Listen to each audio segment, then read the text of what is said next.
Welcome, dear students. Today we are going to start the learning of a new topic of your class 12th English syllabus, and this topic is from your Flamingos, and the title is a poem, Aunt Jennifer's Diapers, and this is composed by Adrian Rich. So before going into the details of the poem, first we will discuss something about our poetess. Adrian Cecil Rich, one of America's foremost public intellectuals, was born on May 16, 1929, and she died on March 27, 2012. She was an American poet, essayist, and a feminist. She was one of the most widely read and influential poets of the second half of the 20th century. She was credited with bringing the oppression of women to the forefront of disclosure. She is widely known for her involvement in contemporary women's movement as a poet and theorist. She expressed strong resistance to racism and militarism opposed through her work. She was quite radical in both its free verse form and feminist and political content. She secured her place as one of America's preeminent feminist thinkers. Her career spanned almost for 7 decades. Her famous works are Diving into the Ray, Tonight No Party Will Serve, The Burning of Paper Instead of Children, The Art of Translation, Gabriel, 21 Love Poems Part 2 and 3. Now there is a use of word feminist in this slide. So what does this word feminist stands for? This word is having its origin in a movement, and the movement is feminism. Feminism is a range of social movement, political movement, and ideologies that aim to define and establish the political, economic, personal, and social equality of sexes. For having a good understanding of it, let's have a look of a video present in next slide. Gender inequality doesn't make sense on any level. By marginalizing the rights of women, we deny ourselves the opportunity to lift millions of men, women, and children out of poverty, not to mention the chance of a just and fair world. From birth, girls and boys, women and men are expected by society to play certain roles and behave in certain ways based on traditions, religion, and other beliefs. These behaviors are learned and shape the gender norms in a society. Unfortunately, in many countries, gender norms create disadvantages for women. Often, girls are not sent to school. When they become women, they then have limited ability to earn money or realize their potential. Rural women play a major role in agricultural development. However, in many developing countries, women cannot formally own land. Without land, they cannot get loans to invest in their farms or businesses. This also means they have no control over the use of land or the benefits that come from it. Men generally control the household decisions, like how to use the family's assets. These disadvantages are often reinforced by practices that limit women's access to services, like training. Cultural beliefs can also restrict women's opportunities, such as in parts of Zambia where women cannot paddle their boats as it is considered bad omen.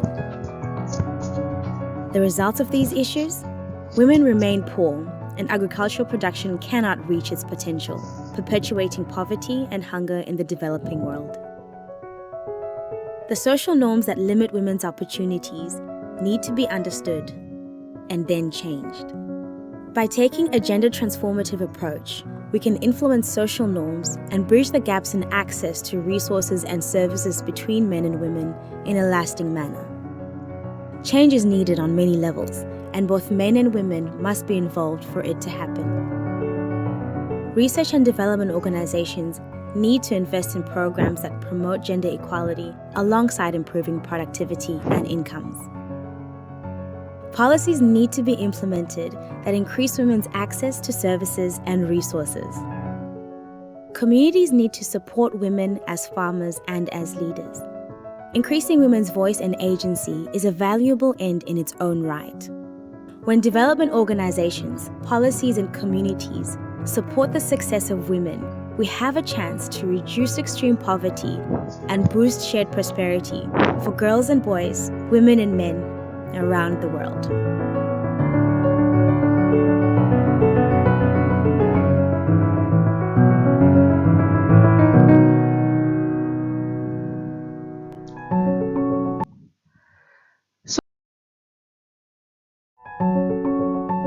Gender inequality doesn't make sense on any level.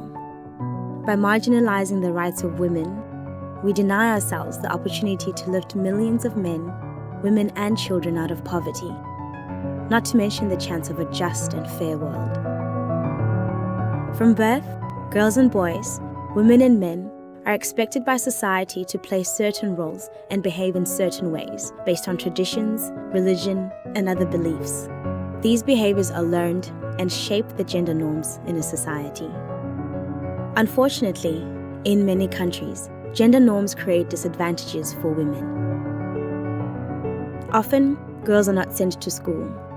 When they become women, they then have limited ability to earn money or realize their potential. Rural women play a major role in agricultural development. However, in many developing countries, women cannot formally own land. Without land, they cannot get loans to invest in their farms or businesses. This also means they have no control over the use of land or the benefits that come from it. Men generally control the household decisions, like how to use the family's assets. These disadvantages are often reinforced by practices that limit women's access to services, like training. Cultural beliefs can also restrict women's opportunities, such as in parts of Zambia where women cannot paddle their boats as it is considered bad omen. The result of these issues?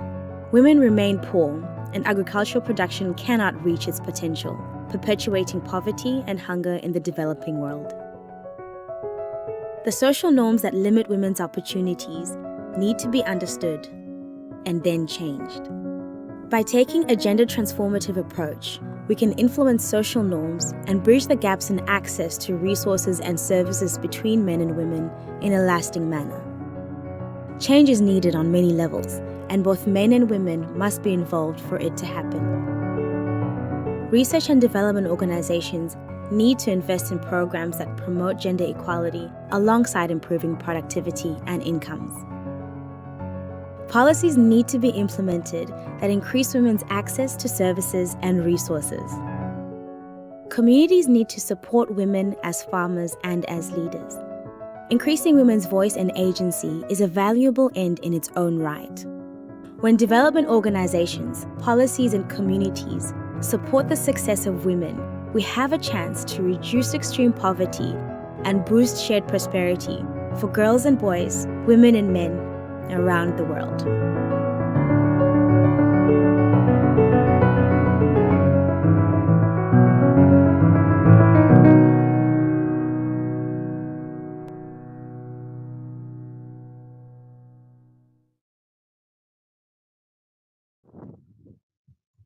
So after watching this video, we have a clear understanding of this fact that this movement feminism has its root in gender inequality or gender discrimination.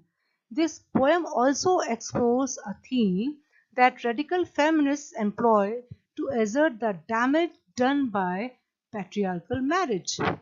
In her poem, Aunt Jennifer Steigers, she addresses the issue of male dominance.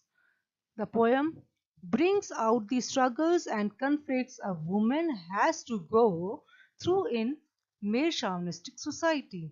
Without gender inequality or without gender discrimination, there is no possibility of male chauvinistic society. Aunt Jennifer, the protagonist, is symbolic of women all over the world who are victims of oppression at the hands of patriarchal system. Thus, the poem illustrates the poet's feminist concerns The poem throws light on her inner desire to free herself from the clutches of an abusive marriage and patriarchal society. Now, the poem Aunt Jennifer's Tigers. Aunt Jennifer's tigers prance across a screen, bright topaz denizens of a world of green. They do not fear the men beneath the tree. They pace in sleek chivalric certainty. Aunt Jennifer's fingers fluttering through her wool find even the ivory needle hard to pull. The massive weight of Uncle's wedding band sits heavily upon Aunt Jennifer's hand. When Aunt is dead, her terrified hands will dry. Still ring with ordeal she was mastered by. The tigers in the panel that she made will go on prancing proud and unafraid. This poem consists 12 lines, and these 12 lines are divided into three stanzas of 4 lines each. So, a stanza of 4 lines, as we know, is called a quatrain. So, there are 3 quatrains, and the rhyming of the first quatrain is AABB, second quatrain is CCDD, and the third one quatrain rhyming scheme is EEFF. And the theme of the poem is, as already discussed, womanhood and marriage, repression of oneself by social institution. Now the explanation. Aunt Jennifer's tigers prance across a screen, bright topaz denizens of a world of green. Now we find then the tigers of Aunt Jennifer are prancing across a screen. Prancing is springing forward on the hind leg, and springing is jumping, moving forward with energy, with a jerk. So they are moving happily, they are moving with energy. These tigers present lots of energy. They are happy, they are moving freely. So these tigers are prancing across a screen, and this screen is a tablecloth or a tapestry or any curtain. And these tigers are bright topaz denizens of a world of green. These tigers are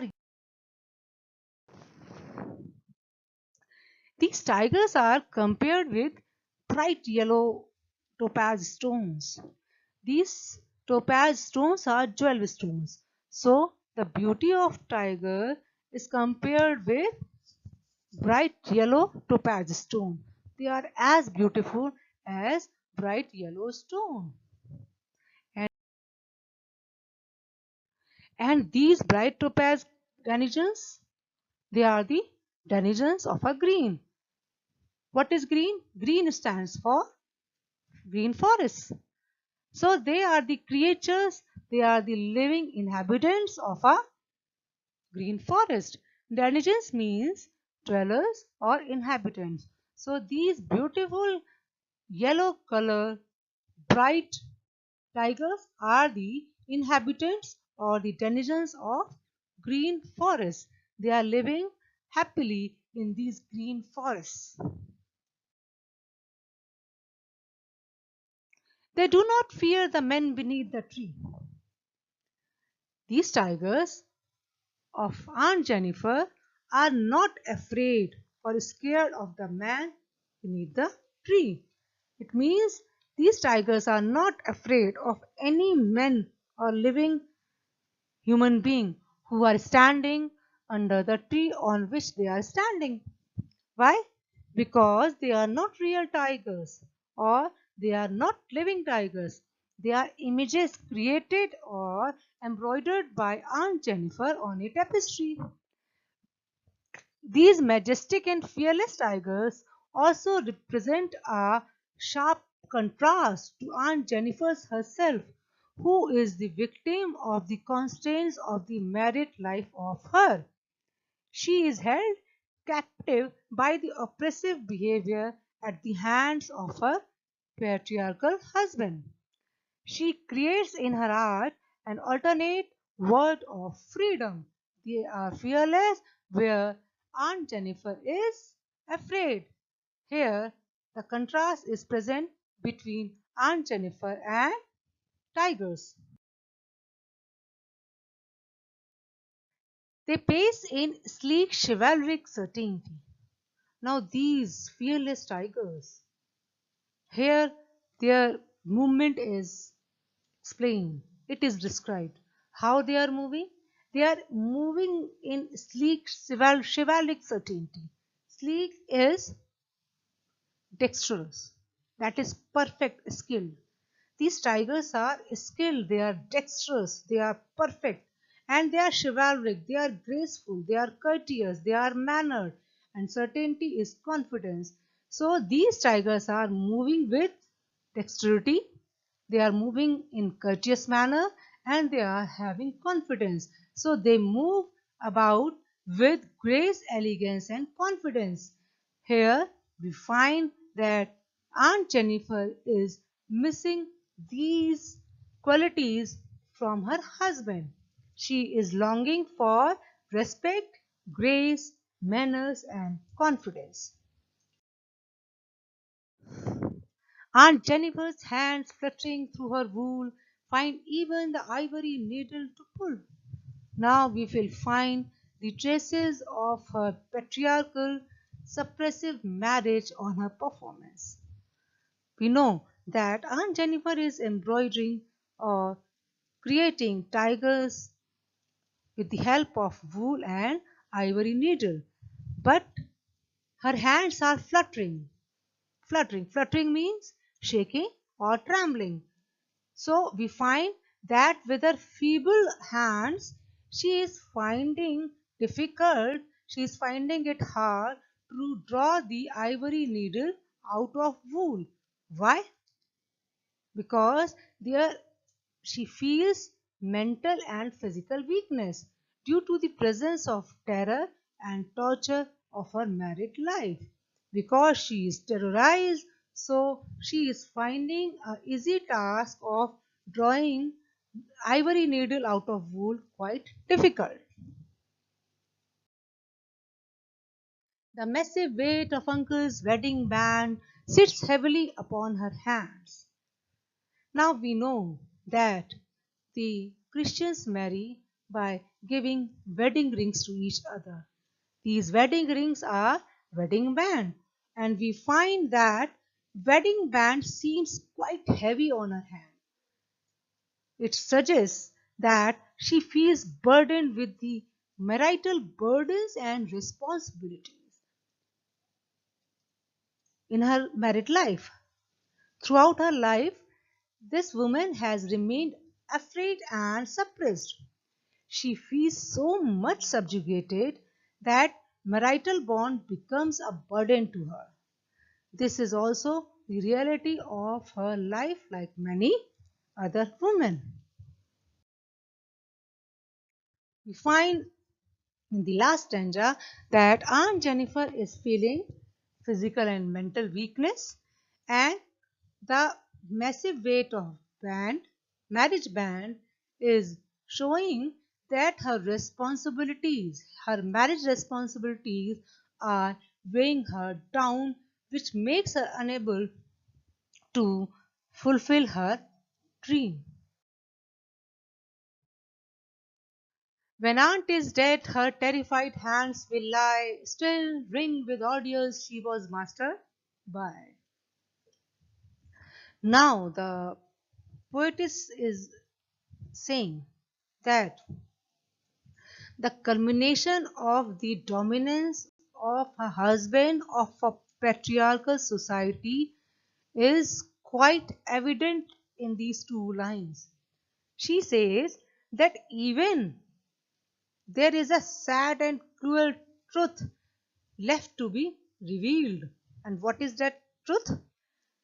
She says that even death will not be able to relieve her from the shackles and clutches of her traditional abusive married life.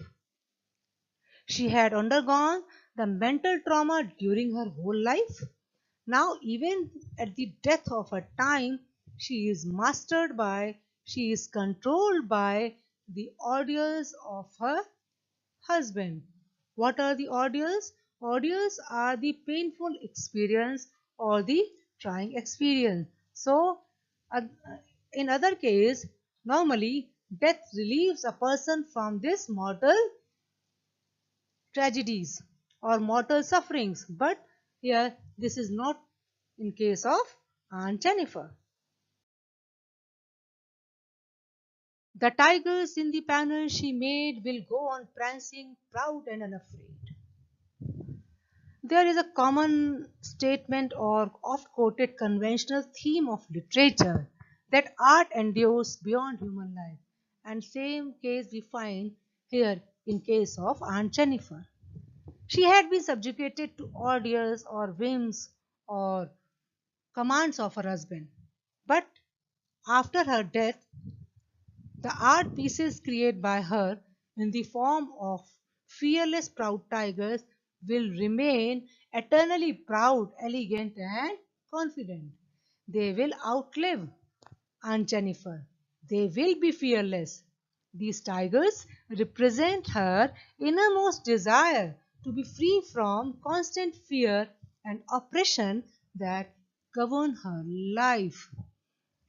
No doubt, Aunt Jennifer will lie in her coffin, still quaking from the terrors that burdened her from experiencing a fearless life, but the tigers on her needlework will remain free to dance throughout eternity.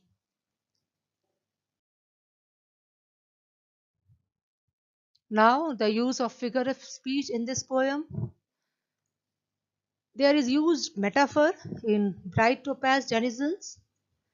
There is used alliteration in finger flattery, prancing proud. Symbolism is used in bright topaz denizens, massive weight of uncle's wedding band, and tigers.